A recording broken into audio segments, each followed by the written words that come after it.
తత్వమసీవపదేశవాక్యమే తరచుగమదిలో దలచండి తత్పదత్వం పదలక్ష్యార్థములను తారతమ్యమే తెలియండి తత్వమసీవపదేశవాక్యమే తరచుగమదిలో దలచండి తత్పదత్వం పదలక్ష్యార్థములను తారతమ్యమే తెలియండి తత్వమసీవపదేశవాక్యమే తరచుగమదిలో దలచండి వాచ్యార్థంబులకైక్యమదవదు ఒప్పుగమదిలో దలచండి వాచ్యార్థంబులకైక్యమదవదు ఒప్పుగమదిలో దలచండి లక్ష్యార్థంబుల ఏకమగును ఇది లక్షణ వాక్యం వెరుగండి తత్వమసీవపదేశవాక్యమే తరచుగమదిలో దలచండి బింబం ఒకటే గలదండి ప్రతిబింబములెన్నో చూడండి బింబమెన్నడూ చెడదండి ప్రతిబింబ రూపులు సున్నండి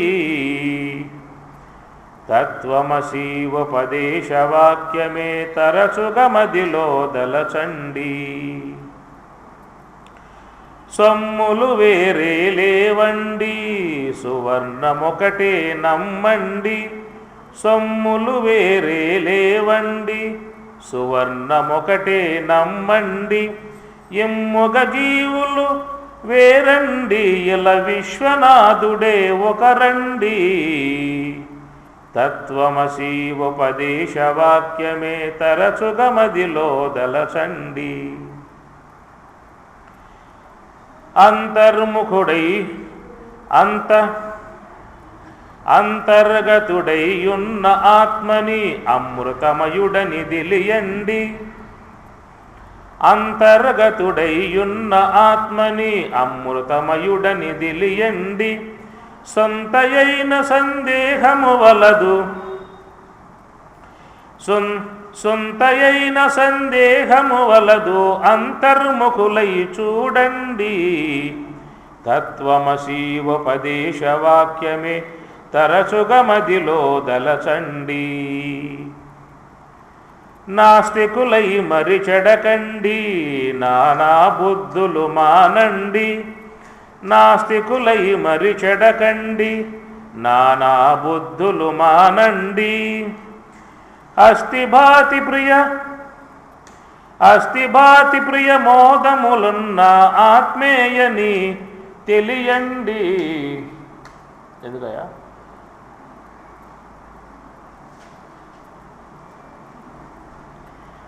అస్థిభాతి ప్రియ మోదములన్నీ ఆత్మేయని మీరెరుగండి తత్వమసీవపదేశవాక్యమే తరచుగమదిలో దలచండి తత్వమసీవపదేశవాక్యమే తరచుగమదిలో దలచండి తత్వమసి మహావాక్యం మహావాక్య బోధ అని చెప్పని అంటారు. ఉపనిషత్తులలో అవాంతర వాక్యాలు ఉంటాయి, మహావాక్యాలు ఉంటాయి. అవాంతర వాక్యాల ద్వారా పరోక్ష జ్ఞానం కలుగుతుంది, మహావాక్యాల వల్ల అపరోక్ష జ్ఞానము అని చెప్పని అంటారు. మహావాక్యాలు ఉపనిషత్తులలో 4 వాక్యాలు: తత్వమసి, అహం బ్రహ్మాస్మి, అయం ఆత్మా బ్రహ్మ, సర్వం కలివిదం బ్రహ్మ అనేటువంటి మహావాక్యాలు. వాటి వల్ల మనకేమవుతుంది? సాక్షాత్ బోధ, అనగా భగవంతుడే నీవై ఉన్నావు అనేటువంటి యొక్క భావం తెలియజేసేటువంటివి మహావాక్యాలు అని చెప్పని అంటారు. అవాంతర వాక్యాలు అని చెప్పనంటే భగవంతుడు ఉన్నాడు అంటాయి. ఎలా ఉన్నాడు? సత్యం జ్ఞానం అనంతం బ్రహ్మ ఆనందో బ్రహ్మేతి విజానాతు. సత్యము, జ్ఞానస్వరూపము, అనంత స్వరూపము, అఖండము, వ్యాపకము, సచ్చిదానందము, సర్వవ్యాపకము, అపరిచ్ఛిన్నము, జ్యోతిస్వరూపము, అనంతము, ఆధారము, అధిష్టానము. ఇట్లా భగవంతుని యొక్క స్వరూప విధానాలని చెప్పుకొచ్చేటువంటివన్నీ కూడా వాటిని అవాంతర వాక్యాలు అని చెప్పని అంటారు. దానివల్ల మనకేమవుతుంది, మనలో ఉన్నటువంటి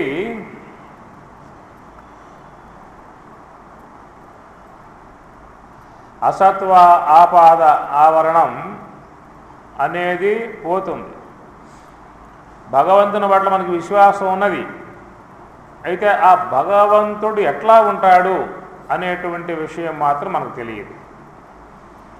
మన యొక్క ఉన్న అవగాహన దేవుని యొక్క విషయంలో పరులు చెప్పేటువంటి యొక్క వాక్యాలను బట్టి మనం ఏ ఏ దేవతారాధనలుగా భావించుకుంటూ ఉంటామో మనం ఆ దేవతారాధనలు అది అర్చించుకుంటూ ఉంటాం.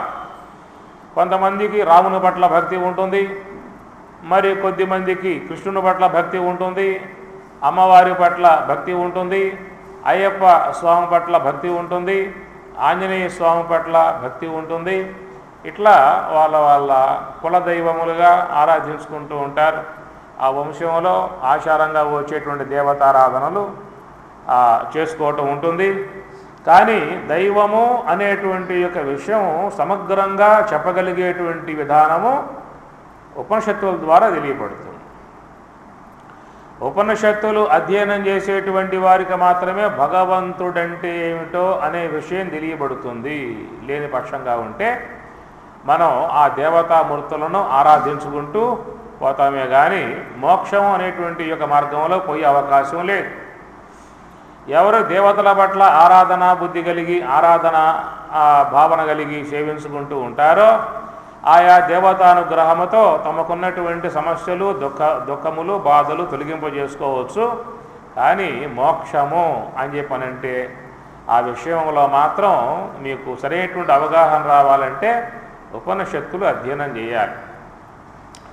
ఈశ కేన కట ప్రశ్న ముండ మాండి తైతిరేయ మొదలగు ఉపనిషత్తులు అధ్యయనం చేసేటువంటి వారికి మాత్రమే భగవంతుని యొక్క విషయంలో సరైనటువంటి ఒక అవగాహన కలిగే అవకాశం ఏర్పడుతుంది. లేని పక్షంలో మన యొక్క సమాజంలో ఉన్నటువంటి వారు ఏ ఏ దేవతా సంబంధ ఆరాధనగా పయనిస్తూ ఉంటారో అలాంటి మార్గాలలో మనం పోవడమే కానీ సరైనటువంటి యొక్క మార్గంలో పోయేదిగా మాత్రము మనకి ఉండదు. అందుచేత భగవంతుని యొక్క విషయంలో సమగ్రముగా ఒక అవగాహన కలిగి ఉండాలి. సరైన మార్గంలో పయనించాలి, మనం మోక్షాన్ని పొందాలి అన్నటువంటి అపేక్ష ఉన్నటువంటి వారు ఏం చేయాలి అనేటువంటి మాటకు తద్విద్ధి ప్రణిపాతేన పరిప్రశ్నేన సేవయా ఉపదిశంతి జ్ఞానం జ్ఞానినః తత్వదర్శినః అని పరమాత్మ గీతలో బోధిస్తాడు. తద్విద్ధి ప్రణిపాతేన పరిప్రశ్నేన సేవయా. మహాత్ములను ఆశ్రయించాలి, గురువులను ఆశ్రయించాలి. గురువుల ద్వారా మరి శాస్త్రాన్ని అధ్యయనం చేయగలిగితే వారికి భగవంతుని యొక్క విషయంలో సరైనటువంటి ఒక అవగాహన వచ్చే అవకాశము ఉంటుంది. అందుచేత మరి మనకు శాస్త్రం దానిని ప్రస్థానత్రయము అని చెప్పి అన్నారు. భగవద్గీత, బ్రహ్మసూత్రములు, ఉపనిషత్తులు వాటిని ప్రస్థానత్రయముగా చెప్పుకొస్తారు. అనగా ఈ జీవుడు ఏ యొక్క స్థానం పొందిన తర్వాత నా నివర్తంతే తిరిగి రాడో తత్ధామ పరమం మమ అలాంటి ఆ ధామాన్ని మోక్షధామాన్ని పొందే అవకాశం ఏర్పడుతుంది. కాబట్టి అందుచేత మరి ఇక్కడ శాస్త్ర జ్ఞానాన్ని చక్కగా అధ్యయనం చేయాల్సి ఉంటుంది. కాబట్టి ఆ శాస్త్రజ్ఞాన అధ్యయనం చేసేటువంటి వారికి అసత్వాపాదక ఆవరణం తొలగిపోతుంది. అనగా మూలా విద్య కారణంగా ఏర్పడేటువంటి యొక్క విధానమే అసత్వాపాదక ఆవరణం అంటారు. అసత్తు అంటే లేడు, భగవంతుడు లేడనేటువంటిది ఒక భావం ప్రజలలో ఉంటుంది. దాన్ని అసత్వాపాదక ఆవరణం అంటారు. భగవంతుడు ఉన్నాడు అనేటువంటి భావం రావాలంటే శాస్త్రాన్ని సశాస్త్రీయంగా అధ్యయనం చేసేటువంటి వారికి మాత్రమే కలుగుతుంది. అందుచేత మరి ఉపనిషత్తులలో చెప్పేటువంటి యొక్క వాక్యాలని అవాంతర వాక్యాలుగా చెప్పుకొస్తారు. ఇక్కడ మనం చెప్పుకునేటువంటి యొక్క వాక్యాన్ని తత్వమసి మహావాక్యం, ఇది మహావాక్యము అని చెప్పనంటారు. ఈ మహావాక్యంలో ఉన్నటువంటి విధానం ఏంటంటే తత్తు త్వం అసి. తత్ అనగా ఆ భగవంతుడు, త్వం అనగా నీవు అసి అయి ఉన్నావు. తత్తు అనే పదము అవాంతర వాక్యమే, త్వం అనే పదము అవాంతర వాక్యమే. రెండింటి యొక్క ఐక్యతను బోధించేటువంటి యొక్క అసి అనేటువంటి పదం ద్వారా అది మహావాక్యముగా చెప్పబడుతుంది. తత్ అనగా అతడు, ఆ ఈశ్వరుడు ఉన్నాడు. త్వం అనగా నీవు ఉన్నావు. ఇలాంటి విషయాలలో ఎలాంటి యొక్క భేదము లేదు. అందుచేత ఈ అసి అసభువిత్యస్మాధాతోహో, అసి అంటే అయి ఉన్నావు అనేటువంటి మాట వాడటం కారణంగా అక్కడ కొంత సిద్ధాంతపరంగా ఉన్నటువంటి కొంత వాదోపవాదాలు కూడా దాని నుండి ఆవిర్భావం కావడం జరిగింది. దానిని అద్వైతం అన్నారు, విశిష్టాద్వైతం అన్నారు, ద్వైతం అన్నారు, త్రైతవాదం అన్నారు. అనేక సిద్ధాంతాలు కొన్ని ఉన్నాయి. నైయాయికులు, వైశేషికులు, సాంఖ్యులు, ఇలాగా అనేక సిద్ధాంతకారులు కూడా ఈ మహావాక్య విషయాలలో తమ అభ్యంతరాలను చెప్పడం జరుగుతుంది.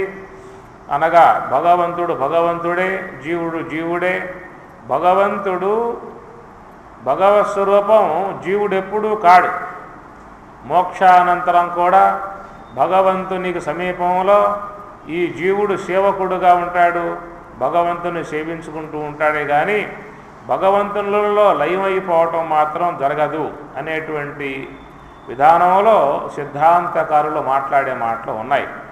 ద్వైతంలో కానీ, విశిష్టాద్వైతంలో కానీ, త్రైతవాదంలో కానీ, గౌడీయ మతవాదంలో కానీ అనేక సిద్ధాంతాలు చాలా వరకు ఆ భగవత్ స్వరూపానికి సేవకుడుగా జీవుడు ఉన్నాడు అని చెప్పుకురావటమే జరుగుతుంది.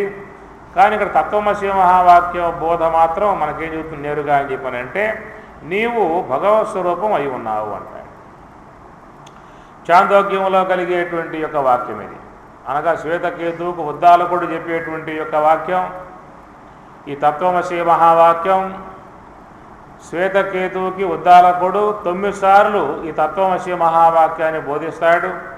అయా నీవు ఆ దేవుడవు, ఆ బ్రహ్మము నీవే అయి ఉన్నావు. తత్తు ఆ బ్రహ్మము, త్వం నీవు అసి అయి ఉన్నావు.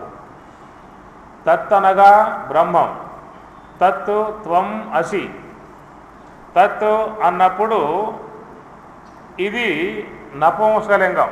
సంస్కృతంలో వచ్చినప్పుడు గ్రహించాల్సి ఉంటుంది. పుంలింగాన్ని వాడినప్పుడు సహా అనే పదం వాడతారు, గుర్తుపెట్టుకోండి. సహ రామ, రామ పుంలింగం కాబట్టి సహ అనే పదం వాడాలి. సహ రామ, అతడు రాముడు అని అర్థం.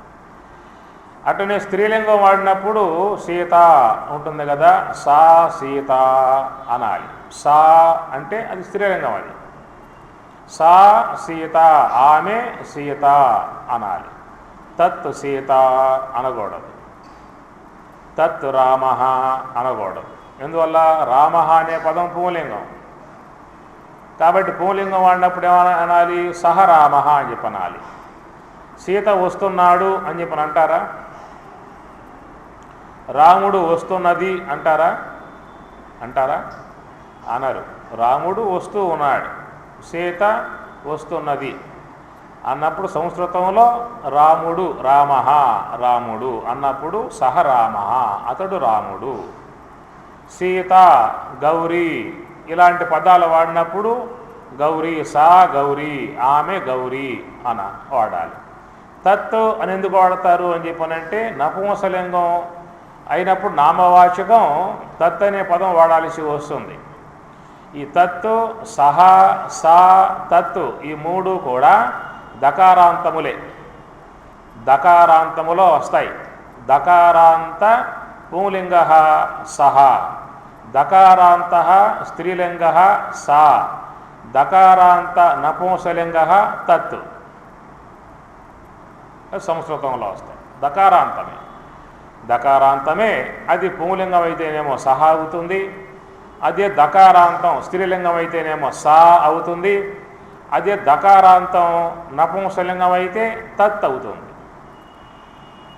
తత్ తద్బ్రహ్మ కిం తద్బ్రహ్మ కిమధ్యాత్మం కిం కర్మ పురుషోత్తమ కిం తద్బ్రహ్మ తత్ బ్రహ్మ. ఓం తత్తు సత్తు అన్నారు. సత్తు బ్రహ్మము కాబట్టి తత్తు అది.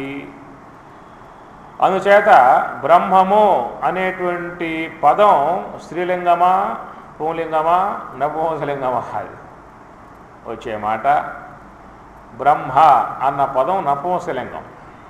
బ్రహ్మ బ్రహ్మణి బ్రహ్మాణి బ్రహ్మ బ్రహ్మణి బ్రహ్మాణి బ్రహ్మణ బ్రహ్మాభ్యాం బ్రహ్మభిః బ్రహ్మణే బ్రహ్మాభ్యాం బ్రహ్మభ్యః బ్రహ్మణః బ్రహ్మాభ్యాం బ్రహ్మభ్యః బ్రహ్మణః బ్రహ్మణోః బ్రహ్మణాం బ్రహ్మణి బ్రహ్మణోః బ్రహ్మసు. అందువల్ల బ్రహ్మన్ అనేటువంటి పదం నపుంసలింగం కాబట్టి దకారాంత నపుంసలింగం తత్శబ్ద. తత్ తేతాని తత్ తేతాని తేన తాభ్యాం తై తస్మై తాభ్యాం తేభ్యః అనేటువంటిది అది నపుంసలింగంలో తత్ అంటారు, అదే పుంలింగంలో సా అంటారు, అది స్త్రీలింగంలో సా అవుతుంది. కాబట్టి స్త్రీలింగం నామవాచకం అయితే అక్కడ సర్వనామ పదం వాడాలి, సా వాడాలి. అదే పుంలింగం నామవాచకం అయితే సర్వనామ శబ్దం సహ వాడాలి. అదే నపుంసలింగం నామవాచకం అయితే సర్వనామ శబ్దం తత్ అనేది వాడాలి. అందువల్ల బ్రహ్మమునకు ఏం వాడతారు ఇక్కడ? సా వాడతారా, సహ వాడతారా, తత్ వాడతారా? తత్. ఎందువల్ల అంటే బ్రహ్మన్ అనే పదం నపుంసలింగం కాబట్టి తత్ బ్రహ్మ అంటారు. సహ బ్రహ్మ అనకూడదు. ఎందువల్ల? బ్రహ్మ బ్రహ్మన్ శబ్దం నపుంసలింగం కాబట్టి, సహ అది పుంలింగం కాబట్టి పుంలింగం వాడకూడదు, తత్ అనే పదం వాడాలి. తత్తు త్వం అసి తత్ అని చెప్పనంటే బ్రహ్మం. మనకు ఆ తత్వమసి మహావాక్యంలో మరి అక్కడ బ్రహ్మం అనే పదం వాడలేదు. త్వం అంటే నీవు నామవాచకం ఇది. తత్ అనేది అక్కడ బ్రహ్మమునకు సర్వనామ పదం అది. బ్రహ్మ త్వం అసి అన్నాడేమన్నా మహావాక్యంలో? బ్రహ్మ త్వం అసి అనలేదుగా. తత్తు త్వం అసి తత్తు అంటే అది. అదంటే ఏమిటి? తత్ అన్నప్పుడు బ్రహ్మమును తీసుకోవాలి అక్కడ. అండ్ తత్ అంటే అది అన్నప్పుడు అది సర్వనామ పదం అది. అది అంటే తత్ గుడ్యం, తత్తు అనేక పదాలు వస్తాయి. గుడ్యం అంటే గోడ, తత్ గుడ్యం, తత్తు అనేక పదాలు వస్తాయి లోకంలో నపుంసలింగాలలో. తత్ జ్ఞానం, జ్ఞానం నపుంసలింగమే. తత్ జ్ఞానం అది జ్ఞానము.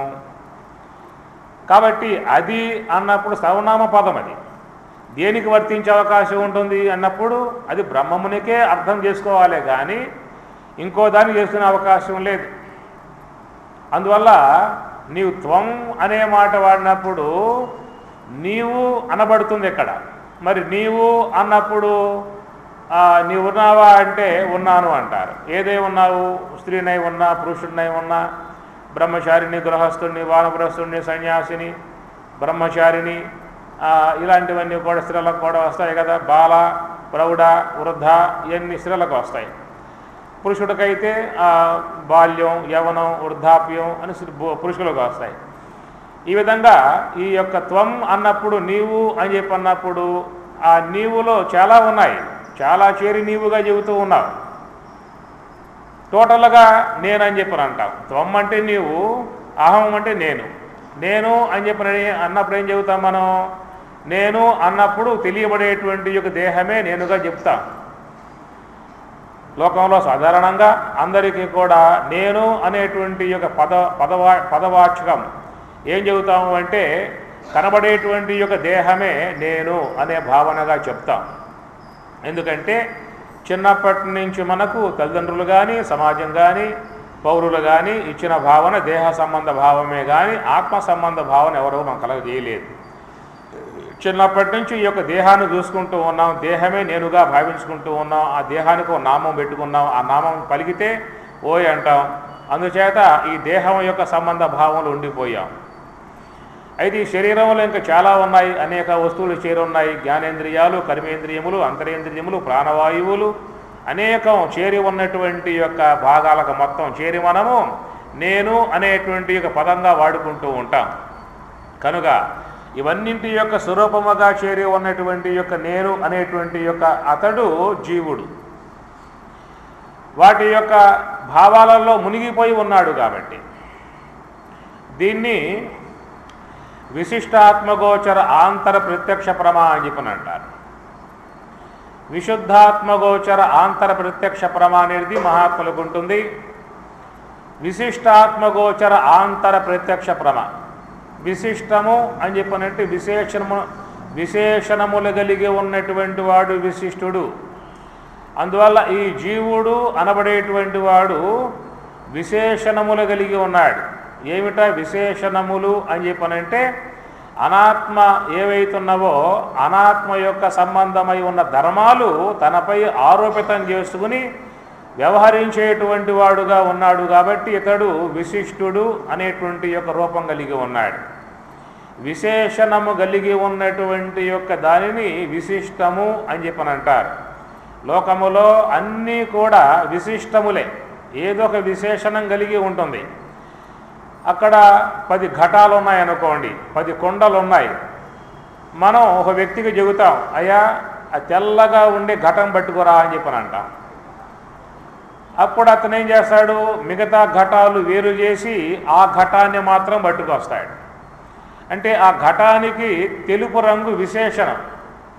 ఆ విశేషణం ఏం చేసిందని చెప్పనంటే ఇతర ఘటాలను వేరు చేసి చూపించే వ్యావర్తికంగా ఉంటుంది. అది ఇతర ఘటాలను వేరు చేసి చూపించే వ్యావర్తికం అంటారు. వ్యావర్తికం అంటే తెల్ల ఘటం పట్టుకురా అన్నప్పుడు వాడు నల్ల ఘటం, బులుగు ఘటం, ఎరుపు ఘటం అవన్నీ పక్కన పక్కన ఉన్నాయి. అయితేడు తెల్ల ఘటాన్నే పట్టుకొస్తాడు. అన్ని ఘటాలే, అన్ని కొండలే, 10 కొండలు ఉన్నాయన్నమాట.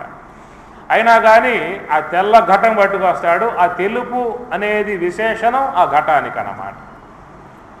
లేకున్నట్లయితే బాగా పొట్ట ఉన్న ఘటం తెమ్మంటాడు, లేక చిన్న మూతి ఉన్న ఘటం తెమ్మంటాడు. అవి విశేషణాలే. అక్కడ 10 ఘటాలు ఉన్నప్పుడు 10 ఘటాలు ఒకే రకంగా ఉండకపోవచ్చు. ఒకటి బాగా చిన్నదిగా ఉండవచ్చు, మూతి చిన్నదిగా ఉండవచ్చు, కడుపు పెద్దదిగా ఉండవచ్చు, లేక పొట్టిదిగా ఉండవచ్చు. అందువల్ల ఆ విశేషణములు కలిగి ఉన్నటువంటి యొక్క వస్తువులు లోకంలో ఎన్నో ఉన్నాయి. అన్ని విశేషణాలే. ఒక వ్యక్తిని తీసుకోండి, ఒక ఆకారం తీసుకోండి, ఒక వస్తువు తీసుకోండి, ప్రతి వస్తువులో విశేషణాలు ఉంటాయి, ప్రతి వ్యక్తిలో విశేషణాలు ఉంటాయి. ఆ విశేషణాలను బట్టి మనం వాళ్ళను గొప్పవారుగా, నీచులుగా, దుర్మార్గులుగా, తక్కువవారుగా, గొప్పవారుగా భావిస్తూ ఉన్నాము అని చెప్పనంటే మానవులంతా ఒకటేగా. మానవులంతా ఒకటే అయినప్పటికీ కూడా వాళ్ళ విశేషణాలను బట్టి వాడు నీచుడురా, వాడు దుర్మార్గుడురా, అతను మంచివాడురా, ఆయన సాత్వికుడురా, ఆయన మేలు చేసేవాడురా అని చెబుతూ ఉంటాం. అవన్నీ కూడా వాళ్ళ యొక్క విశేషణములతో వాళ్ళు భాషిస్తూ ఉంటారు. అట్లాగా మరి లోన ఉన్నటువంటి విశేషణాలు, దేహానికి ఉండే విశేషణాలు, ఇంద్రియాలకు ఉండే విశేషణాలు, ఇవన్నీ కూడా విశేషణాలను కలిగి ఉన్నటువంటి వాడు జీవుడు. ఎందుకు? వాడితో సంబంధం పడి ఉన్నాడు. జ్ఞాత అనగా జీవుడు వ్యానవాయువుతో సంబంధం పడి శ్రోత్రేంద్రియం ద్వారా శబ్దమును విని వాగేంద్రియంతో మాట్లాడుతూ ఉన్నాడు. ఈ జ్ఞాత మనసుతో కలియగానే సమాన వాయువుతో సంబంధం పడి త్వగేంద్రియం ద్వారా స్పర్శ గ్రహించి పాణేంద్రియంతో విసర్జిస్తూ ఉన్నాడు, లేక ఆనాదానం ఇచ్చుపుచ్చుకుంటూ ఉన్నాడు. ఈ జ్ఞాత అనగా ఈ జీవుడు బుద్ధితో కలియగానే సమాన వాయువుతో సంబంధించి నేత్రేంద్రియం ద్వారా దృశ్యాన్ని చూస్తూ ఉన్నాడు, పాదేంద్రియంతో ఆగమనం చేస్తూ ఉన్నాడు. ఈ జ్ఞాతే, ఈ జీవుడే చిత్తముతో కలియగానే ప్రాణవాయువుతో సంబంధించి జిహ్వేంద్రియం ద్వారా రసాన్ని, రుచులను ఆస్వాదిస్తూ ఉన్నాడు. గుఖేంద్రియం ద్వారా విసర్జిస్తూ ఉన్నాడు, ఆనందాన్ని పొందుతూ ఉన్నాడు. ఈ జ్ఞాతే, ఈ జీవుడే అహంకారముతో కలియగానే అపానవాయువుతో సంబంధించి ఘ్రాణేంద్రియం ద్వారా గంధాన్ని ఆగ్రానిస్తూ ఉన్నాడు, వాయురేంద్రియం ద్వారా విసర్జన చేస్తూ ఉన్నాడు. ఇది లోకంలో ప్రతి ఒక్క ప్రాణి, ప్రతి జీవుడు చేస్తున్నటువంటి యొక్క పనే. అందువల్ల ఆయా ఇంద్రియములు ఆయా గుణములు కలిగి ఉన్నాయి, ఆయా వృత్తులు కలిగి ఉన్నాయి. ఈ వృత్తులు అనబడేటువంటివన్నీ కూడా ప్రకృతి ద్వారా సంక్రమించాయి వాటికి. ప్రకృతి ద్వారా సంక్రమించాయన్నమాట. ఎందువల్ల అంటే మరి పంచీకరణ అని చెప్పి అన్నారు, స్థూల పంచీకరణ అని చెప్పి అన్నారు. ఆకాశం 2 భాగాలయ్యను, ఒక భాగం 4 భాగాలయ్యను. ఆ 4 భాగాలు జలం, వాయువులో, అగ్నిలో, జలములో, పృథివిలో కలిసి అక్కడ 5 భాగాలుగా అవుతుంది. అది ఆకాశం. మనస్సు, బుద్ధి, చిత్తము, అహంకారాలుగా అయ్యను. అటనే వాయు భాగం 2 భాగాలై, అర్ధ భాగం 4 భాగాలై, అది మళ్ళీ ఆకాశంలో, వాయువులో, అగ్నిలో, జలములో, పృథివిలో చేరి వ్యాన, ఉదాన, సమాన, ప్రాణ, అపాన వాయువులుగా ఏర్పడ్డాయి. ఇది పంచీకరణ. మీకు తెలుసు అందరికీ బాగా, చెప్పాల్సిన అవసరం లేదు. మీరు మహా దిట్టలు, మీరు మాకంటే గొప్పగా తెలిసిన వాళ్ళు ఏదో మీరు సాత్వికులు కాబట్టి వింటున్నారు విషయాలని. కాబట్టి మన శరీరంలో ఉన్నటువంటివన్నీ కూడా ఒక్కొక్క విశేషణం కలిగి ఉన్నది. దేని విశేషణం దాందే. మనస్సు సంకల్పించే విశేషణం, బుద్ధి నిశ్చయించే విశేషణం, చిత్తం గ్రహించే విశేషణం, అహంకారం అభిమానించే విశేషణం. ఎందుకు వచ్చింది? ఆయా భూతముల యొక్క అంశములతో జనించాయి కాబట్టి.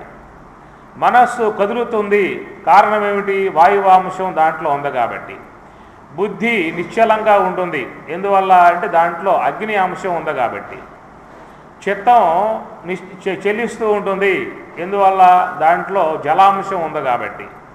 అహంకారం కఠినంగా ఉంటుంది, అహంకారం కాఠిన్యం కలిగి ఉంటుంది, ఎందువల్ల అంటే పృథ్వీ అంశం దాంట్లో చేరి ఉన్నది కాబట్టి. ఈ విధంగా ఆయా ఇంద్రియములు స్వతసిద్ధముగా ప్రకృతి యొక్క దాంట్లో నియంత్రణ కలిగి ప్రకృతి యొక్క స్వభావాలను సంతరించుకుని అవి నిర్మాణం చేయబడ్డాయి. ఆ నిర్మాణం చేయబడ్డటువంటి యొక్క ఇంద్రియములు వాటి యొక్క ప్రవృత్తులలో అవి ప్రవర్తిస్తూ ఉన్నాయి. ఆ విధముగా ప్రవర్తించేటువంటి వాటి యందు కేవలం సాక్షి మాత్రుడుగా ఉండగలిగేటువంటి విధానం జ్ఞానికి మాత్రమే ఉంటుంది. ఎవరైతే ఆత్మజ్ఞుడై ఉన్నాడో, బ్రహ్మజ్ఞానే ఉన్నాడో, బ్రహ్మజ్ఞానే ఉన్నటువంటి వాడు మాత్రమే వాటి జోలికి పోకుండా అవన్నీ కూడా ప్రవర్తిస్తూ ఉంటే ఆ ప్రవర్తించేటువంటి యొక్క వాటి పట్ల సాక్షి మాత్రుడుగా ఉండి ఆయన తన యొక్క స్వరూప స్థితి నుంచి జారిపోకుండా ఆ స్వరూపమునందే ఉంటాడు. వాటి యొక్క గుణగణాలని సాక్షి మాత్రంగా వాడు చూడగలుగుతూ ఉంటాడు.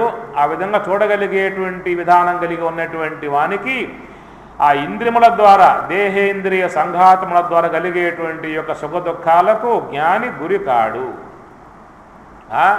ఆగమా అపాయిన అనిత్యా తాను తితిక్షస్వ. ఆగమా అపాయిన అనిత్యా, అనిత్యములు ఆగమాపాయిన వస్తూ ఉంటాయి, పోతూ ఉంటాయి అనేటువంటి విధానంగా వాటి పట్ల ఉదాసీన భావం కలిగి ఉంటాడు. ఉదాసీనవత్తు ఆసీన. అలా ఉండగలిగేటువంటి యొక్క విధానం ఎవరికి వస్తుంది? ఎవరైతే ఆ దేహేంద్రియముల నుండి విడబడి, దేహేంద్రియ సంఘాతము నుండి విడబడి స్వరూప జ్ఞానాన్ని, అపరోక్ష జ్ఞానాన్ని పొంది ఉంటాడో, ఆ అపరోక్ష జ్ఞానమును పొంది ఉన్నటువంటి వాడు మాత్రమే దేహేంద్రియముల యందు కేవలం సాక్షి మాత్రముగా, విలక్షణముగా వాడి క్రియలను చూచేటువంటి వాడుగా, ఆ క్రియలలో తగులు కొనక, ఆ క్రియల ద్వారా కలిగేటువంటి యొక్క వికారాల గురి కాకుండా కేవలం వాటి యందు సాక్షి మాత్రముగా ఉండగలిగేటువంటి యొక్క విధానం యోగులకు, జ్ఞానులకు మాత్రమే ఉంటుంది.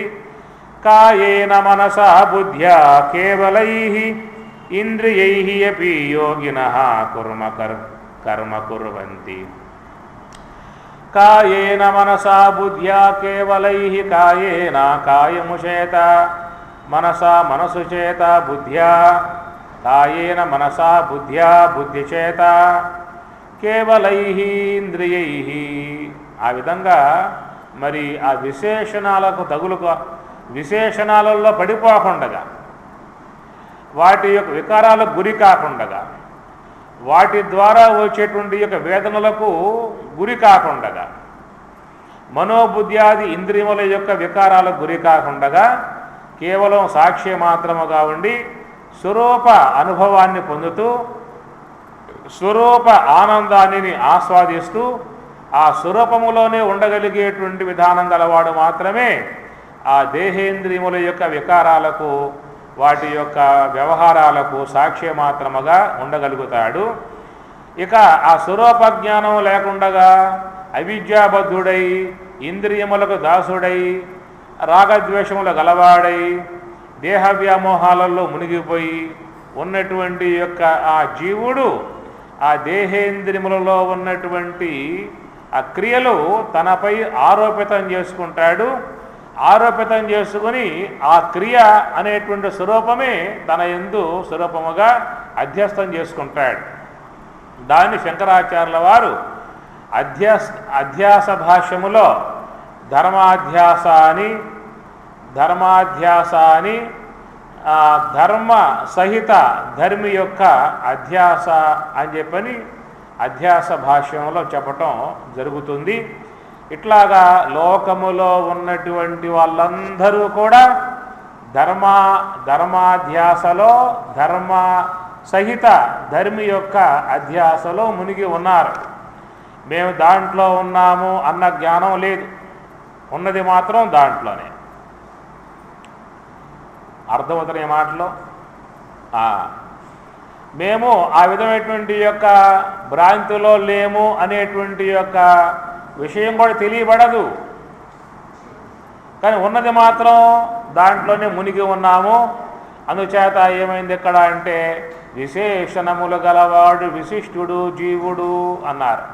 త్వం అన్నప్పుడు నీవు, నీవు అంటే నీవుగా చెబితే నేను అంటాం.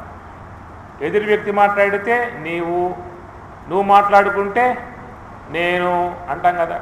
అహం నేను, ఎదుటి వ్యక్తి అయితే త్వం నీవు. ఆ నీవెవరంటే అహం నేను, నేను అని చెప్పనంటే నేను ఎలా ఉన్నాను అనేటువంటి యొక్క మాటకు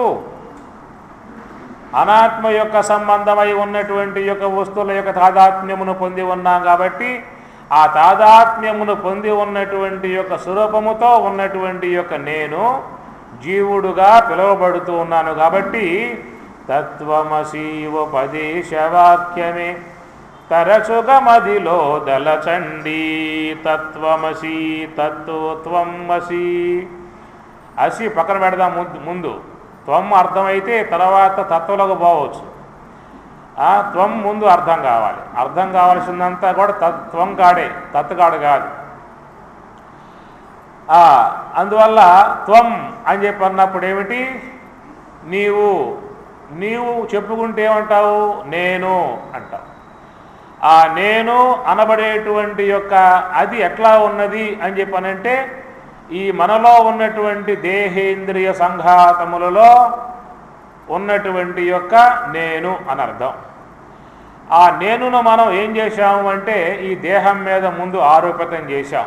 నేను అనేది ఈ దేహం మీద ఆరోపితం చేశాం. చేసి ఏం చేస్తూ ఉన్నాము, నేను పుట్టాను, నేను చస్తాను అనేటువంటి భయాలతో కూడి ఉన్నాం. ఎందువల్ల అంటే ఆ నేను అనబడేటువంటి యొక్క మూల స్వరూపం అది పుట్టేది కాదు, నశించేది కాదు. శాస్త్రం బోధిస్తూ ఉన్నది. అచ్ఛేద్యోయం అదాహ్యోయం అక్లేద్య అశోష్య ఏవచ నిత్య సర్వగత స్థాణు అచలహాయం సనాతన. ఛేద్య ఛేదింపబడదు, అదాహ్య కాల్పబడదు. శాస్త్రం బోధించే మాట. మనకు ఆ శాస్త్ర జ్ఞానం లేదు కాబట్టి గురువులతో మనకు ఆ సాహచర్యం లేదు కాబట్టి మనకు జన్మతః వచ్చినటువంటి యొక్క భావన ఈ దేహము నేను అనే భావన. స్త్రీ దేహమైతే స్త్రీనై ఉన్నాను, పురుష దేహమైతే పురుషుణ్ణై ఉన్నాను. ఇట్లాగా దేహమునందు మనం ఆ యొక్క భావన ఆరోపితం చేసుకున్నాం. ఆ దేహం బాల్యంలో ఉంటే నేను బాల్యుణ్ణి, ఆ దేహం యవనంలో ప్రవేశిస్తే నేను యవనస్తుణ్ణి, ఆ దేహం వృద్ధాప్యంలో ప్రవేశిస్తే నేను వృద్ధాప్యుణ్ణి అనేటువంటి దేహ సంబంధ భావాలు నా మీద ఆరోపితం చేసుకుంటూ ఉన్నాను. అట్లాగా నల్లగా ఉన్నా, పొట్టిగా ఉన్నా, లావుగా ఉన్నా, సన్నగా ఉన్నా, బారుగా ఉన్నా, బ్రహ్మచారిగా ఉన్నా, గృహస్థునిగా ఉన్నా, వానప్రస్థునిగా ఉన్నా, సన్యాసిగా ఉన్నా, ఇది కూడా భ్రాంతిలో భాగమే. నేను సన్యాసిని అనుకోవడం కూడా భ్రాంతిలో భాగమే. కాబట్టి ఇక్కడ దీనిని జీవుడు అనబడేటువంటి అతడు ఎందుకయ్యాడు, జీవుడు అనబడేదిగా ఎందుకయ్యాడు అని చెప్పనంటే అనేక విశేషణములు తన మీద ఆరోపితం చేసుకున్నాడు కాబట్టి జీవభావాన్ని పొందాడు. అనేక విశేషణములు, ఏమిట విశేషణములు అని చెప్పన్నప్పుడు చూడండి,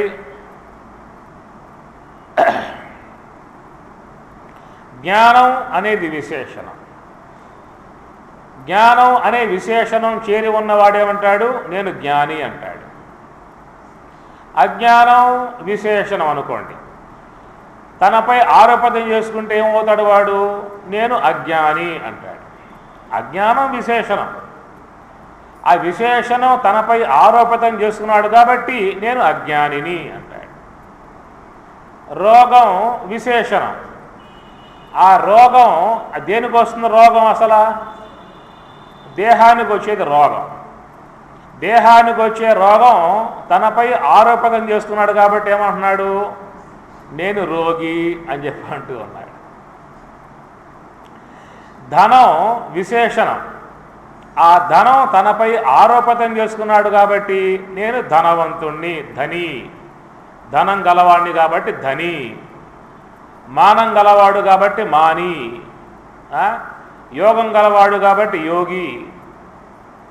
ఇట్లాగా ఒక్కొక్క విశేషణం తన మీద ఆరోపితం చేసుకోవడం కారణంగా అతడు విశిష్టుడు అవుతాడన్నమాట. విశేషణం ఆరోపింపబడిందా అంటే అది విశేషణం కింద చేరిపోతుంది. ఆ విశేషణం గలవాడు విశిష్టుడు, విశిష్టుడే జీవుడు. కాబట్టి ఇక్కడ విశుద్ధాత్మగోచర ఆంతర ప్రత్యక్ష ప్రమా అన్నారు, విశిష్టాత్మగోచర ఆంతర ప్రత్యక్ష ప్రమా అంటారు. విశుద్ధాత్మగోచర ఆంతర ప్రత్యక్ష ప్రమా అని చెప్పనంటే యోగ సమాధిని పొంది ఉన్నటువంటి వాడికి అక్కడ ఇవన్నీ జడమై పడిపోయి ఉంటాయి కాబట్టి యోగ సమాధిలో ఏమీ ఉండవు, అక్కడేం ఉండవు, ఏం పని చేయవు. ఏ విధముగా సుషుప్తి అనుభవాన్ని పొంది ఉన్నటువంటి వాడు ఏకీభూత ఒక్కడే అయి ఉంటాడో అక్కడ జ్ఞానేంద్రియాలు, కర్మేంద్రియాలు, అంతరేంద్రియాలు ఏం పనిచేయటం లేదు. అవన్నీ పనిచేస్తూ ఉంటే సుషుప్తావస్థ అని చెప్పని అంటారా? అవన్నీ పనిచేస్తూ కూర్చుంటే సుషుప్తావస్థ అంటారా? జాగ్రత్త అవస్థ అంటారు.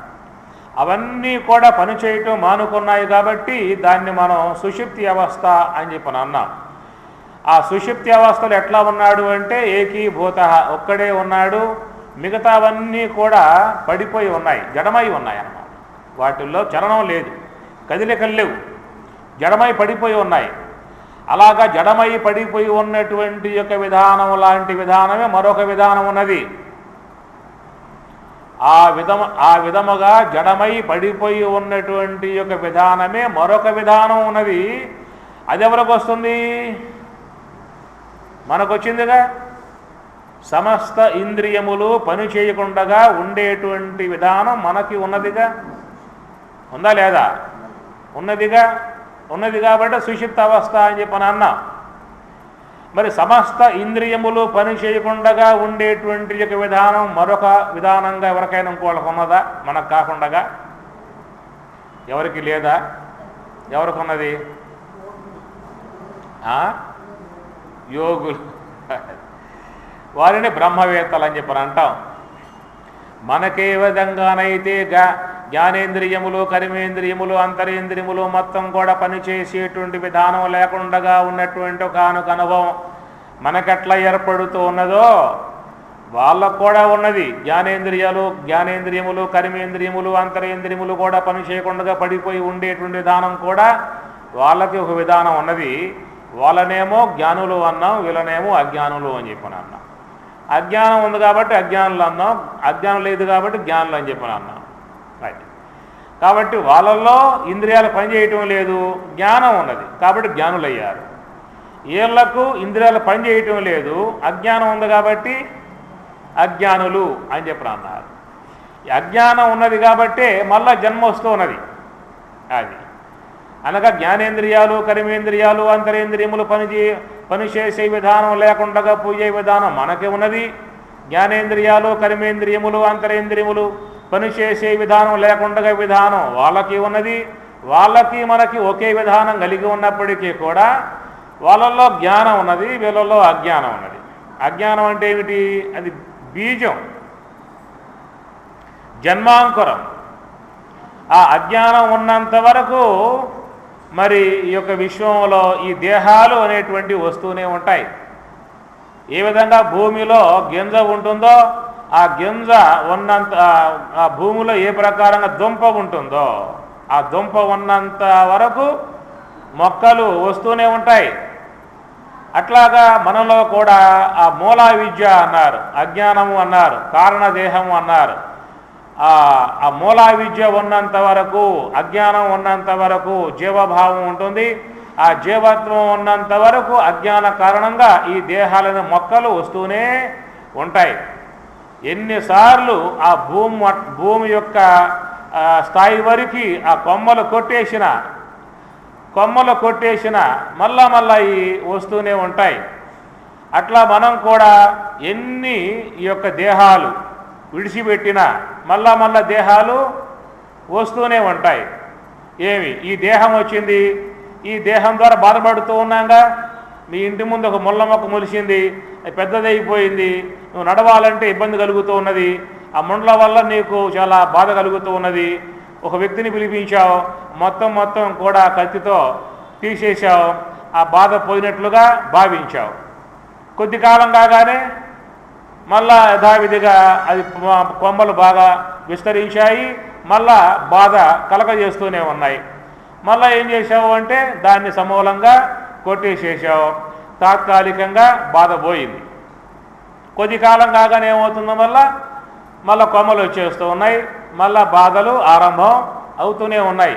అట్లా కొట్టేసినప్పుడు తాత్కాలిక బాధ పోతుంది, మళ్ళీ కొమ్మలు పెరిగిపోయిన తర్వాత మళ్ళీ వాటి వల్ల ఇబ్బందులు బాధలు వస్తూనే ఉన్నాయి. ఆ ప్రకారంగా మనం కూడా ప్రారబ్ధం లోన ఉన్నటువంటి సంచిత కర్మ, లోన ఉన్నటువంటి యొక్క మూలా విద్య అజ్ఞానం ఉన్నప్పుడు ఏమవుతుంది? ఈ మొక్క అనేటువంటి యొక్క చెట్టు బాగా మొలిసింది. మనకి చెట్టు ద్వారా, ఈ మొక్క ద్వారా ఏమొస్తూ ఉన్నాయి? అనేక బాధలు, వేదనలు, సమస్యలు, దుఃఖములు, రోగములు, రొప్పులు, రుసుగులు అనేకం వస్తూ ఉన్నాయి కదా. ఈ వచ్చేటువంటి విధానంలో ఏం చేసాం? మనం ఆ మొక్క కాస్త మనం కొట్టేస్తాం, ఉంచుకుంటామా? బాబా ఇంకెందుకని చెప్పని అంటారు, యమధర్మరాజా రావయ్యా ఈ దేహం తీసుకుపోవా అని చెప్పి అంటాంలా. అట్లాగా ఈ మొక్క కొట్టేశారు. ఈ మొక్క కొట్టేస్తే ఏమైపోయింది? తాత్కాలిక బాధ పోయింది. మళ్ళీ కొద్ది కాలం కాగానే మళ్ళీ మొక్క వచ్చిందిగా, ఇంకో మొక్క వచ్చిందిగా, మళ్ళీ ఆ దేహం ధరించావు. మళ్ళీ ఆ దేహంలో బాల్యంలో ఉండే బాధలు, బాల్యంలో యవనంలో ఉండే బాధలు, యవనంలో వృద్ధాప్యంలో ఉండే బాధలు, వృద్ధాప్యంలో అనేక బాధలు, వేదనలు, దుఃఖములు, సమస్యలు, వ్యాధులు ఈ రూపంగా అనుభవిస్తూ ఉన్నాం, బాధపడుతూ ఉన్నాం. ఈ బాధపడేటువంటి యొక్క మనం ఏం చేసామంటే దొంప అట్లాగే పెట్టుకున్నాం, మొక్క మాత్రం కొట్టేసుకున్నాం. మొక్క చెట్టు కొట్టేశాం, పోయింది, తాత్కాలిక బాధ పోయింది. మళ్ళీ ఏమవుతుంది? దుంప ఉందగా, మళ్ళీ ఇంకో మొక్క వస్తుంది, పెరుగుతుంది, మన ఏర్లని పెరిగిపోతాయి, కొమ్మలు పెరిగిపోతాయి. ఆ దేహం ద్వారా మళ్ళా బాధలు, వేదనలు, సమస్యలు, దుఃఖాలు. ఆ విధంగా మరి ఇక్కడ అనేక దేహాలు ఈ జీవుడికి, మానవ దేహమే కాదుగా, పశుదేహం, పక్షిదేహం, క్రిమిదేహం, దోమదేహం, క్షేమదేహం, అనేక దేహాలు వస్తూ ఉంటాయి. ఆయా దేహాలలో నానా బాధలు పొందుతూ ఉంటాడు. ఒక మానవ దేహం అయితే ఆ మానవ దేహంలో ఆ కలిగేటువంటి యొక్క బాధలకు ప్రత్యామ్నాయ మార్గాలు ఉన్నాయి. వాన పడుతుంది, గొడుగు వేసుకున్నావు, కాలు కాలుతూ ఉన్నాయి, చెప్పులు వేసుకున్నావు, చలి పుడుతున్నది, దుప్పటి కప్పుకున్నావు. ఇలాంటి ప్రత్యామ్నాయ మార్గాలు కొన్ని మానవ జీవితంలో ఉంటే, మానవ దేహంలో ఉంటే చేసుకోవచ్చు. అది పశు దేహంలో ఉన్నావు, గార్ధబ దేహంలో ఉన్నావు అనుకో, అప్పుడేం చేయాలి? కాలు కాలుతున్నాయి, చెప్పులు వేసుకుంటావా? ఎండ వస్తుంది, గొడుగు వేసుకుంటావా? చలి వేస్తుంది, దుప్పటి కప్పుకుంటావా? అక్కడ అలాంటి సౌలభ్యాలు ఏమీ లేవు. ఆ దేహాల్లోకి పోతే అనుభవించాల్సిందే, మోగగా బాధతో అనుభవించాల్సిందే తప్ప ప్రత్యామ్నాయంగా చేసుకునే అవకాశాలు లేవు. అది మానవ దేహంలో కొంతవరకు మనకు అనుకూలత ప్రత్యామ్నాయంగా వచ్చే బాధల నుంచి ఉపశమనం చేసుకునేటువంటి విధానం మానవ దేహంలో మాత్రమే ఉన్నది. అందుచేత మరి ఆ లోన దుంప ఉన్నంత వరకు మొక్కలు వస్తూ ఉంటాయి. ఆ మొక్క వల్ల ఇక్కడ మొక్క అంటే మొక్క జామ మొక్క, మామిడి మొక్క, ముండ్ల మొక్క, ఏ మొక్క అదనమాట. సరే జామ మొక్క అనుకోండి, మంచి కాయలు కాస్తాయి, తినవచ్చు ఆ పని. మామిడి మొక్క అనుకోండి, రసాల కాయలు వస్తాయి, తినొచ్చు. సరే ఉంటాయి, అలాంటివి కూడా ఉంటాయి. కొంతమంది జీవితాలు మరి పుణ్య విశేషంతో వస్తాయి కాబట్టి పుట్టుకతోనే ఉన్నత కుటుంబంలో జన్మిస్తారు, ఉన్నతమైనటువంటి సుఖాలు అనుభవించే విధానంగా వస్తాయి. అట్లా అక్కడ దుఃఖాలు లేవా అంటే దుఃఖాలు అక్కడ ఉంటాయి, కానీ సుఖాలు కొంచెం ఎక్కువ, దుఃఖాలు కొంచెం తక్కువ అని చెప్పేసి అని ఇట్లా లోన ఉన్నటువంటి యొక్క మూల విద్య అజ్ఞానం ఉన్నంత వరకు ఈ దేహాలైన మొక్కలు వస్తూ ఉంటాయి. మొక్కల నుంచి మనం అనేక బాధలు దుఃఖాలు పొందుతూ ఉంటాం. మొక్కలు పోతూ ఉన్నాయి, మళ్ళా వస్తున్నాయి, మొక్కలు పోతున్నాయి, మళ్ళా వస్తున్నాయి. లోన అజ్ఞాన దుంప ఉన్నంత వరకు దాన్ని అజ్ఞానము కారణదేహము అని చెప్పి అన్నారు. అందుచేత ఆ కారణదేహం గలవాడు పొందేటువంటి అవస్థ సుషిప్త అవస్థ అని చెప్పి అన్నాం.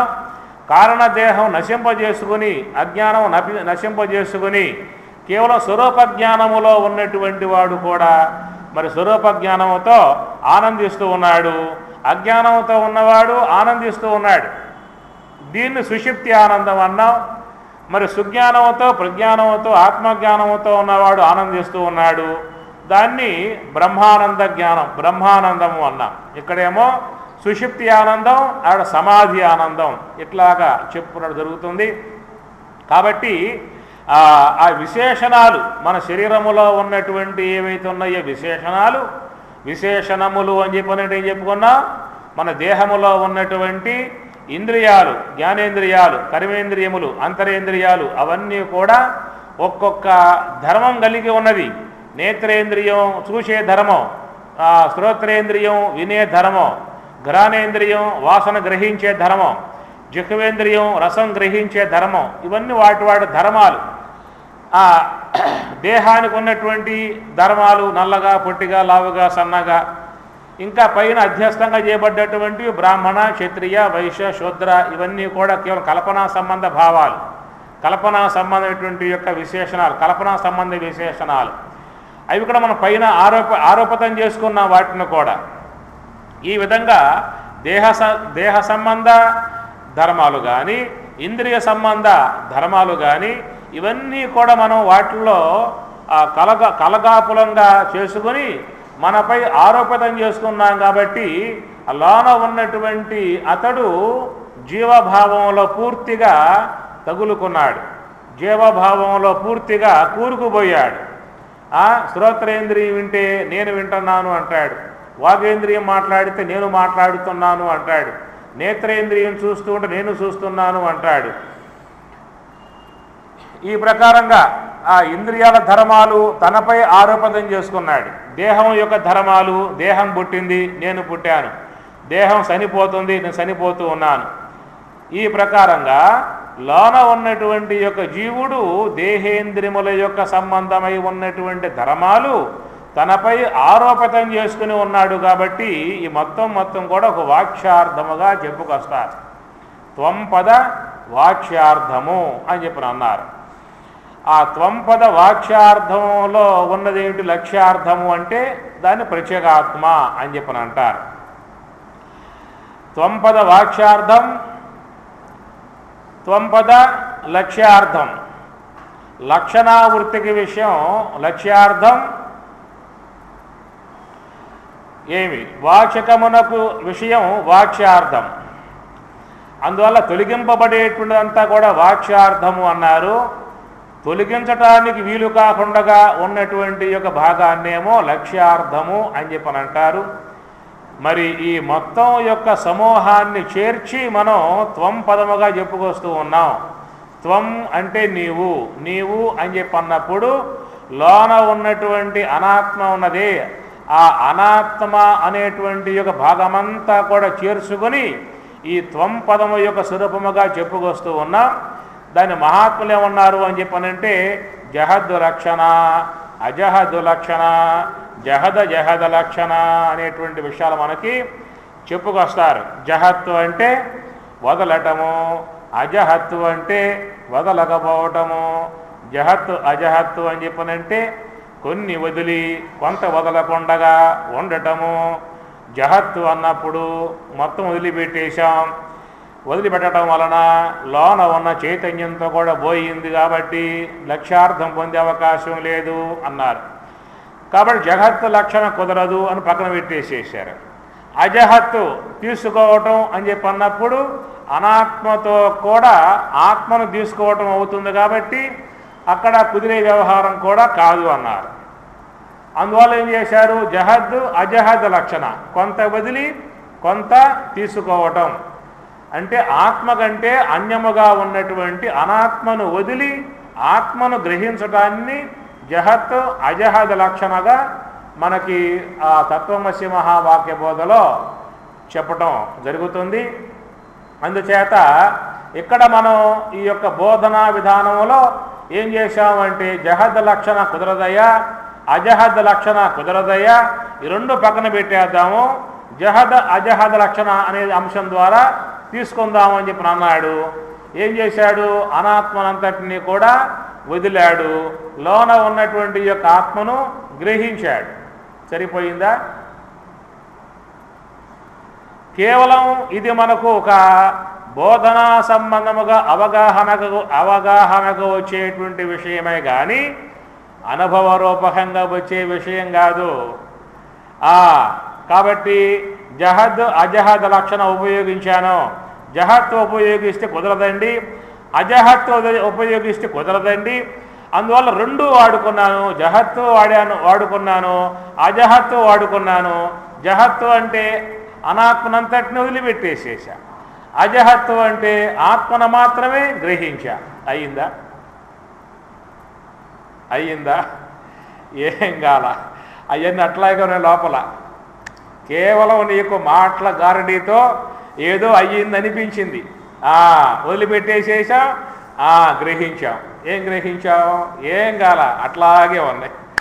మాటల వల్ల అవటమే కానీ అవటం మాత్రం కాలేదు. ఎప్పుడవుతుంది అది నీకు? ఎప్పుడైతే నీవు క్రియారూపకంగా నివృత్తి మార్గంలో అడుగు పెడతావో అప్పుడు ఆరంభమవుతుంది. ఏది వదలాలో ఏది గ్రహించాలో అనేటువంటి విధానం నీకు అది సాధనలో మాత్రమే వచ్చేటువంటి విధానం. నిర్మలం తం విజానీయాత్ షడోర్మిరహితం శివం ప్రభాశూన్యం మనఃశూన్యం బుద్ధిశూన్యం నిరామయం సర్వశూన్యం నిరాభాసం సమాధిస్తస్య లక్షణం.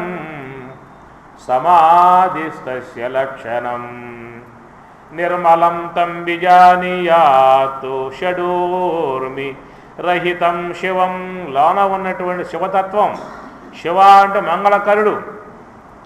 మన ఈ శరీరము చైతన్యవంతముగా, శోభాయమానముగా, కళావంతముగా, పూజ్యవంతముగా, గౌరవప్రదముగా, మంగళకరంగా ఈ దేహం అనేది ఉన్నదని చెప్పనంటే ఆ దేహములో ఆ చైతన్యం ఉండబట్టి, చైతన్యాశ్రయంలో ఈ దేహం ఉన్నది కనుక, చైతన్య ఆశ్రయం లేకుండా పోయిందా ఈ దేహము అంటే ఆ దేహాన్ని ఏం చేస్తారు?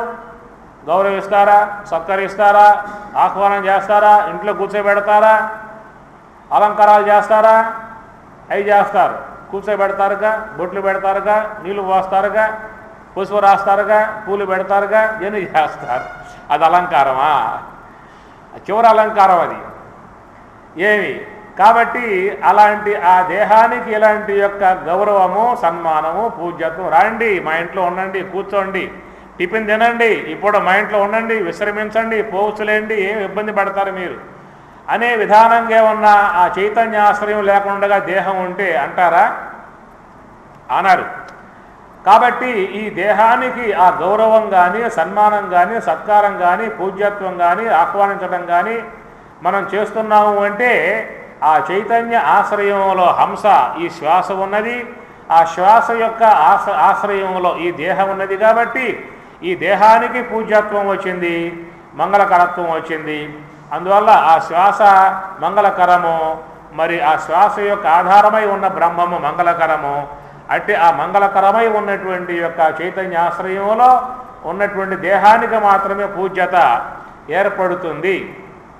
అందుచేత ఆ దేహం అనేటువంటి యొక్క వస్తువుకు అధిష్టానముగా ఉన్నటువంటి బ్రహ్మమును శివం అని చెప్పి అంటాడు. నిర్మలం తం విజానీయాత్ షడూర్మిరహితం శివం. షడూర్ములు అని చెప్పనంటే పుట్టడము, చావటము దేహధర్మములు, ఆకలి దప్పులు ప్రాణధర్మాలు, శోకమోహములు చిత్తధర్మాలు. చనిపోయింది పుట్టింది అని చెప్పనంటే అది స్థూల దేహానికి వర్తిస్తుందా, సూక్ష్మ దేహానికి వర్తిస్తుందా, కారణ దేహానికి వర్తిస్తుందా? జనన మరణములు దేహధర్మాలు ఏమి లోన సూక్ష్మ దేహానికి కూడా వర్తించే విధానం కాదు. అప్పుడే వర్తించే విధానం కాదు. ఎప్పుడు వర్తిస్తాయి? శివజీవైక్య బ్రహ్మానుభవాన్ని పొందినప్పుడు అప్పుడు వర్తిస్తాయి. లోన ఉన్న సూక్ష్మదేహానికి, లోన ఉన్న కారణదేహానికి మరణించటము, అది పుట్టింది, ఎప్పుడో పుట్టిందో మనకు తెలియదు. స్థూల దేహానికైతే ఓ డేట్ ఉన్నది, బర్త్డే రాస్తాంగా, డెత్ డే రాస్తాంగా. దేహానికి రాశాం, సూక్ష్మదేహం కూడా రాస్తావా? బర్త్డే, డెత్ డే సూక్ష్మదేహానికి అవి రాసే అవకాశాలు లేవు. అది ఎప్పుడు పుట్టిందో ఎవరికి తెలియదు. ఎప్పుడు పోతుంది? స్వరూప జ్ఞానం పొందినాడు పోతుందే కానీ అంతకాలం సూక్ష్మదేహం ఉంటుంది. అది మరణించేదే అయితే ఉంటుంది. ఎంతకాలం ఉంటుంది? స్వరూప జ్ఞానం పొందనంత వరకు యుగ యుగాల పర్యంతం ఉంటుంది. అనేక మంది బ్రహ్మలే మారిపోయే విధానం కూడా ఆ సూక్ష్మదేహ హయాములో ఉంటుంది. అందుచేత ఈ జనన మరణములు ఈ దేహమునందు మాత్రం వర్తించాల్సి ఉంటుంది. జనన మరణములు దేహధర్మములు, శోక మోహములు చిత్తధర్మములు, ఆకలి దప్పులు ప్రాణధర్మాలు. షడూర్మిరహితం శివం. లోన ఉన్నటువంటి యొక్క ఆత్మ అనబడేటువంటి యొక్క వస్తువుకి ఈ పుట్టుక మరణం వర్తించేది కాదు. శోకమోహాలు వర్తించేటువంటివి కావు. తర్వాత ఆకలి దప్పులు వర్తించేటువంటివి కావు. ఆత్మయందు పుట్టుట చావు లేదు. ఆత్మయందు శోక మోహాలు లేవు. ఆత్మయందు ఆకలి దప్పులు లేవు. అవి కేవలం ఈ యొక్క ఇంద్రియాలు, ఆ చిత్తాన్ని బట్టి శోకమోహాలు, ప్రాణాన్ని బట్టి ఆకలి దప్పులు, దేహాన్ని బట్టి జననము మరణాలనేటువంటి వర్తింపబడతాయి. ఆ విధముగా అతీతముగా ఉన్నటువంటి యొక్క ఆ ఆత్మ యొక్క స్వరూప అనుభవాన్ని పొందేటువంటి ఉద్దేశం ఉన్నటువంటి వాడు ఏమి చేయాలయా అని చెప్పన్నట్లయితే ప్రభాశూన్యం మనశూన్యం బుద్ధిశూన్యం నిరామయం సర్వశూన్యం నిరాభాసం సమాధిస్తస్య లక్షణం. ప్రభాశూన్యం అన్నాడు. ముందుగా చేయాల్సిందేమిటి? ప్రభ అంటే వృత్తులు. మనస్సులో సంకల్ప వృత్తి, బుద్ధిలో నిశ్చయ వృత్తి, అహంకారంలో అభిమానించే వృత్తి, నేత్రేంద్రియంలో చూచే వృత్తి, శ్రోత్రేంద్రియంలో వినే వృత్తి, ఇవన్నీ వృత్తులే. ప్రభాశూన్యం. ఎవరి యొక్క ఇంద్రియాలైతే యోగ సమాధిలో లయమైపోతాయో వాళ్ళ ఇంద్రియాలయందు వ్యాపారం లేదు. ఇక ప్రభాశూన్యం మనశూన్యం బుద్ధిశూన్యం నిరామయం సర్వశూన్యం నిరాభాసం. ఇది కేవలం ఈ శ్లోకం మంత్రం అనుభవ వేద్యమై ఉన్నటువంటి యొక్క అంశము. నివృత్తి మార్గంలో పయనించేటువంటి వారికి మాత్రమే కలిగేటువంటి యొక్క అనుభవము. ప్రవృత్తి మార్గములో ఉన్నటువంటి వారికి మాత్రం తెలియబడేటువంటి యొక్క విధానం మాత్రం కాదు. తత్ దూరే తద్వత్ అంతికే తత్ అంతరస్య సర్వస్య తత్ సర్వస్యాస్య బాహ్యతః తత్ దూరే దూరంగా ఉన్నది, తత్వత్ అంతికే ఇక్కడే ఉన్నది. బయటికి పోయేవాడికి దూరంగా ఉంటుంది, లోనికి పోయేవాడికి తద్వత్ అంతికే.